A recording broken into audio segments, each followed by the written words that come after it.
Hey there everyone, this is the start of a new series for a game which currently isn't out. It's called Tower Heroes. That's not the final name. I don't know what the final name is going to be. It's a game made by Rumble Games. However, Rumble Games is now owned by Plarium, so that's what it says it's made by. And yeah, I'm making this video and the whole series for the pre-release players because basically there's the levels and people want to know how to beat the levels, so I thought some level guides would be really helpful. People have kind of asked for it, so this is the first of the series, and I'm going to be bringing out some videos showing all the levels that are currently in the game, how to beat them, and we're going to try and do it with like low level characters.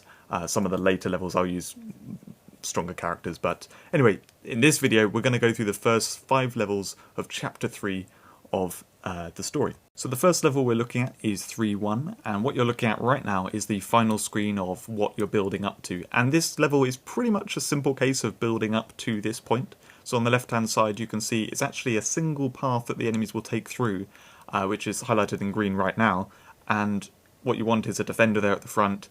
I went with Felwyn. We're doing low level heroes here, so Felwyn there, and then I put a few melee attackers around that to basically kill them at that particular point, and that will cover the left hand side. On the right hand side you've got Sagus at the bottom. He is cheap to deploy, so you can put him out there, and then you just need another range hero up at the top. You can't do any melee heroes there, but anyway, let's get into the battle itself, watching it through. So as you can see, this is 3-1. Those are the heroes which I'm using, all just basically Evo 1 but max level. Balfagor is higher level. Unfortunately, I just had him high level already, which is why I used him at the top, but you can replace him with something else. It's just that fire heroes are going to work really well in this battle because the enemies are nature. So you start off by putting out Remus and Scarlet. They are the CP generation heroes, so they generally are better to place first. I put the fire one on the path of the enemies because it will tank better than Remus, simply because it's fire against nature. On the right hand side, put out Sagus there, in the position that he's going to take out all those enemies that go along that lower loop. And Balfagor I put up there, where he's going to cover that sort of L-shape arc that they're going to walk along. So you can see Sagus takes out most of them, but then you get to a point where some of them are going to go through and Balfagor is needed. You can use the hero abilities on the tankier enemies, you know, like this big dude who's walking through. And together those two are going to take down all the enemies. I don't think I actually used Balfagor's skill kind of at all. So on the left hand side I put down another melee attacker. Those 4, as we saw, they will clear this battle. You don't need any more than that. It's not too complicated this level. We're going to see a little bit more complicated on the next few, but it's going to be the next few videos where we get to some of the later battles that it becomes a bit more complicated in what we're doing, deploying heroes. For the most part, generally speaking, what you want to do is pick heroes that are the right element for that battle. So I'm picking the lower level heroes for this, but yeah, we can do that. So Felwyn did die on the left hand side, didn't quite tank the whole way, and you know it's worth noting you can't put a healer out there, so I put in Velka instead, another defender, and yeah, so at some point Felwyn can die and then you can replace it. Moving into 3-2, you can see the final setup that we have here, and so it's really making use of that low ground. You've only got 4 spaces for melee heroes, ground heroes, and then you've got quite a few spaces for the sort of, you know, raise up heroes, I don't know what to call them. So you've really got to make use of the ground space by putting in water heroes to deal with these fire enemies basically, and you can see I picked the sort of starter heroes. So yeah, let's go into the battle itself and see how to do it. So I did do this level with a bunch of higher level heroes in my team, but I didn't use them. So you want to start off by placing Edwin, and what you really want to cover is these 2 spots that they go past twice. So on the right hand side and the left hand side there's one of each of those. So Edwin, you want him facing that spot, which means he's going to hit quite a few enemies. You know, going to get 2 passes on each enemy basically. And Silver, in this position face to the right, nicely hits on that right hand side of the map. Now she's not ascended. If you have her ascended, she'll actually hit the 2 squares either side of straight ahead as well. So she'll hit 3 of those squares, but as it stands she could still hit one of them. And then, as you can see, I put another water hero covering the other space.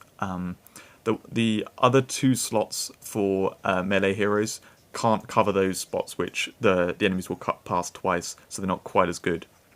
But anyway, yeah. Basically, place out the heroes. Getting Edwin and Silver down will cover those early enemies, and then once you've got the other heroes in there, they should cover it when it's these later enemies. I wanted to also show at this point, these enemies are completely unblockable.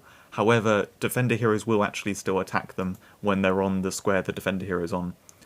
So you don't have to worry too much about the fact that defender heroes only attack stuff that's like they're kind of blocking. They do attack these enemies too. So as you can see, not much made it to the left-hand side. I don't think this battle's too hard. The next battle is actually a little bit harder, very similar kind of fight, but instead it's going to be flipped. So rather than having a lot of high ground, you have a lot of low ground and barely any high ground. Now right at the end, it's actually got very tight, those last three enemies. Yeah, if your heroes are a bit stronger, you should be able to do it a bit better. So moving into 3-3 now, as you can see, it is the lots of low ground, like I just said, same map. You want to put heroes on that that kind of central point. You can see I've got a lot of meta heroes there to cover those one squares which the enemies walk by twice. And if you look on the right hand side, I've actually got a melee hero who attacks 2 squares beyond. So she's going to not only cover that side, but also the other side where enemies are going to go past twice. And then putting Silver and Canos on the outside, facing in, because once again these are fire enemies, so the water heroes are going to do better against them. So something to note as well for this is that Edwin is far better if you've got equipment on him. So I don't have any equipment on him. He's just purely level 30, and you'll see that these wolves, whatever you call them, hellhounds, they don't quite die one hit. If you've got the might equipment set on him to give him boosted power, if you put 4 of those on him, you'll get plus 20% boosted power, regardless of what stats they give. That would mean that he easily one-shots these enemies, so I would highly recommend doing that. You can get the might set in various places, and it's an easy way to boost the power on your heroes just a little bit without having to level them more to get more power. So try and use the hero skills on like Edwin, for example, when there's lots of enemies there in one spot, because he will hit an area and hit multiple enemies at a time in that spot. So it's pretty simple case of building up to what we saw at the end, the final kind of setup. You can see I've got the vast majority of them down now, and I think there's just one more I want to place, but it's covering most of the enemies. There we go, that was a nice skill use, hitting 3 enemies at once. These wolves that rush through and they're bunched up, they can be a bit of a problem, but Edwin does pretty well with the AoE attack. Any other melee heroes you've got that can do an AoE will do very well too. So now we've just got to see, I can't remember in this clip whether it gets tight like the last battle with the final enemy almost making it through. Yeah, using like Silver's skill and stuff to try and take down the high HP enemies is useful. Yeah, so these guys, they're getting quite far, but I think I placed slightly more enemies this time. Oh yeah, and the camera messes up as well. There we go. Anyway, that was that level. So now we take a look at level 4 and then 5. They are both similar, like we just had 2 and 3, which are basically the same map. Here we have 4 and 5 that are pretty much the same map. 4 has some spikes in it though, and they are very exploitable. So you see the spikes on the left-hand side. Quick note, in the clip which I show, because it's a kind of pre-release version of the game, there's kind of bugs in it. The spikes don't actually show spiking up, but they are actually working. So what you want to do is kind of trap the enemies on those spikes, so preferably using a defender hero just before it.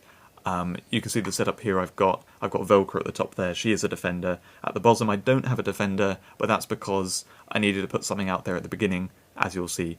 But ultimately you want to try and trap the enemies there, and then basically use some melee heroes in a row to attack them there. A couple of range attackers to get them in, and you have got that stun generator which you can use at a particular point. I think I do use it at one particular point, or maybe it's in the next clip. We'll see anyway. But this is the setup you want to build to, and it's water enemies, so you want to use nature heroes in general.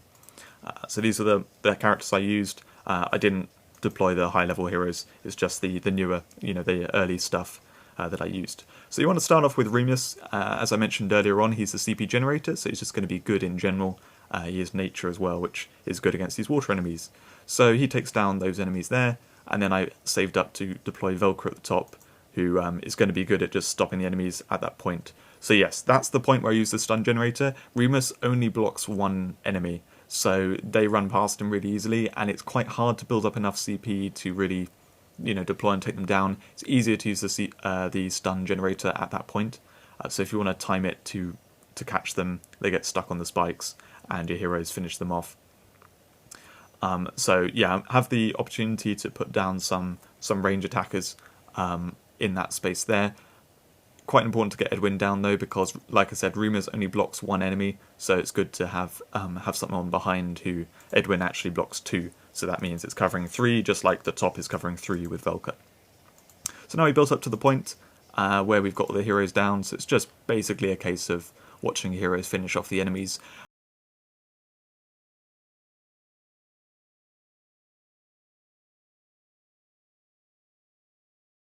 This level isn't too tough. We're at the start of Chapter 3 here. I decided not to cover Chapter 2 because I personally found Chapter 2 quite easy to get through. I think that's probably still the case, so I don't think it really needs covering. So now we move to the final level of this video, 3-5. So as you can see, same map but without the spikes. And I went with a similar kind of setup. We're blocking them on the top row and the bottom row, having a defender at the front. Here what I did was I actually put Remus one square further back, so that I could put the defender in front of him, and then behind both of these setups of the defender, a melee attacker behind, I've then got another melee attacker style thing which can attack 2 squares, so it can hit, really killing them off at that point with the defender. And then we just got Silver and Canos there because they can, provide some extra damage.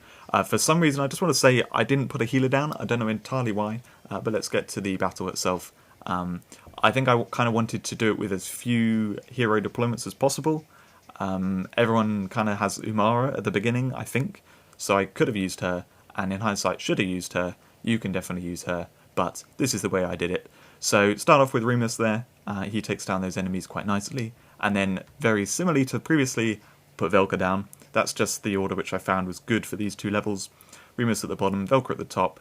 Put in a range attacker to help on both sides, basically, and they can chip that down. I did her before Sagus, just because I didn't want to... I'm trying to show lowest level possible here, and if you don't have Sagus, then Silver is the one that you have. Sagus would be a much better choice. That's that can be said for most of these. If you have stronger heroes, go ahead and use them. I'm just trying to use the weakest possible setup for doing this. So Hale at the bottom, he does take a fair bit of damage, and I could definitely put a healer down, say where I put Canos down, and then I could put a range attacker to the left of Silver, or something like that. You could definitely go for that, but this is enough to get the level done. And I just try and basically, I'll tell you now, Hale's going to die.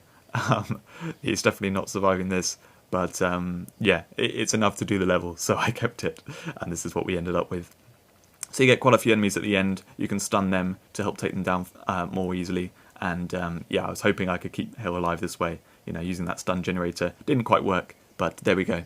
So that's it for this video. I hope you enjoyed the level guides. I'm going to be doing it for all the other levels in the game, so stay tuned and I'll put them out in a few days or a week or something.